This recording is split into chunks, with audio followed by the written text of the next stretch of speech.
Nusantara dengan filosofi Pratap Triloka ing ngarso Suntulodo ing Madya Mamungkarsa Tuthuri Handayani, yang artinya di depan memberi teladan, di tengah membangun motivasi, dan di belakang memberikan dukungan. Memiliki pengaruh terhadap pengambilan keputusan sebagai pemimpin pembelajaran. Sebagai pendidik, kita harus mampu memberi keputusan yang kreatif dan efektif, serta tepat sasaran, sehingga keputusan yang kita ambil memberikan teladan kepada murid-murid dan dapat membangkitkan motivasi murid untuk mengembangkan potensi dan kreativitas yang dimilikinya.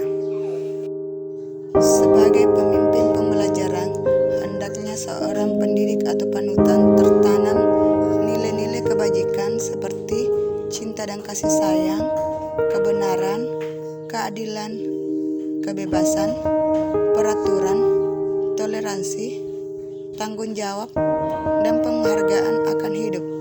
Semua itu bertentangan dan mendasari ketika seorang guru mengambil sebuah keputusan pada kasus murid di sekolah.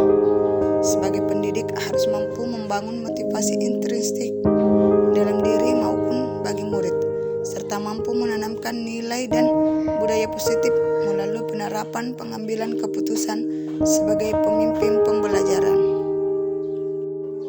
Pengambilan keputusan berkaitan dengan kegiatan coaching atau bimbingan yang diberikan pendamping atau fasilitator dalam perjalanan proses pembelajaran, terutama dalam pengujian pengambilan keputusan yang telah kita ambil, sangat membantu saya sebagai guru pendidik, di mana kita dapat mengaplikasikannya pada proses 9 langkah pengambilan dan pengujian keputusan seperti pada tahap menganalisis dan menentukan fakta-fakta yang ada, dan memberikan pertanyaan-pertanyaan yang reflektif pada tahap pengujian benar atau salah, sehingga dapat lebih mudah dalam menentukan keputusan yang tepat dan efektif. Pembahasan studi kasus yang fokus pada masalah moral atau etika kembali kepada nilai-nilai yang dianut seorang pendidik sebelum mempelajari pengambilan keputusan sebagai pemimpin pembelajaran. Pengambilan keputusannya hanya diambil berdasarkan intuisi saja. Pengambilan keputusan yang tepat tentunya berdampak pada terciptanya lingkungan yang positif, kondusif, aman, dan nyaman dengan menerapkan 4 paradigma, 3 prinsip, dan 9 langkah pengambilan dan pengujian keputusan, di mana guru dalam mengambil keputusan sebagai pemimpin pembelajaran harus mampu menentukan 4 paradigma pengambilan keputusan yang terdiri dari 1. Individu lawan masyarakat, 2. Rasa keadilan lawan rasa kasihan, 3. Kebenaran lawan kesetiaan, 4. Jangka pendek lawan jangka panjang. Dan guru harus mampu menentukan prinsip dilema etika yang terdiri dari 1. Berpikir berbasis akhir, 2. Berpikir berbasis peraturan, 3. Berpikir berbasis rasa peduli, serta 9 langkah pengambilan dan pengujian keputusan yang terdiri dari 1. Mengenali bahwa ada nilai-nilai yang saling bertentangan dalam situasi ini, 2. Menentukan siapa yang terlibat dalam situasi ini, 3. Kumpulkan fakta-fakta yang relevan dengan situasi ini, 4. Pengujian benar atau salah yang terdiri dari uji legal, uji regulasi atau standar profesional, uji intuisi, uji halaman depan koran, dan uji panutan atau idola. 5. Pengujian paradigma benar lawan benar. 6. Melakukan prinsip resolusi. 7. Investigasi opsi trilema. 8. Buat keputusan. 9. Lihat lagi keputusan dan refleksikan.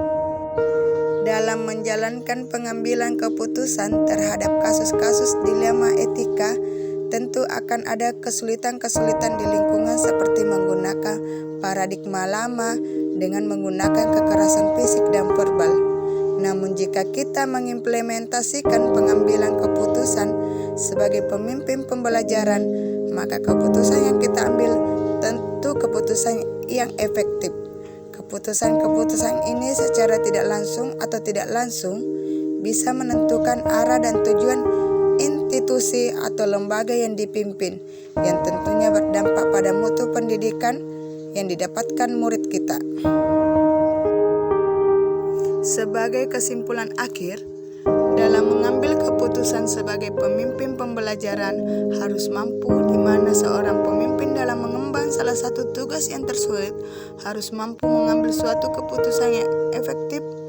Keputusan-keputusan ini secara langsung atau tidak langsung bisa menentukan arah dan tujuan institusi atau lembaga yang dipimpin, yang tentunya berdampak pada mutu pendidikan yang didapatkan murid-murid kita.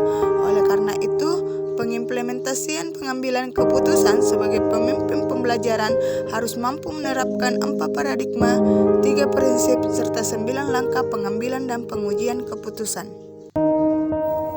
Demikianlah koneksi antar materi modul 3.1 pengambilan keputusan sebagai pemimpin pembelajaran.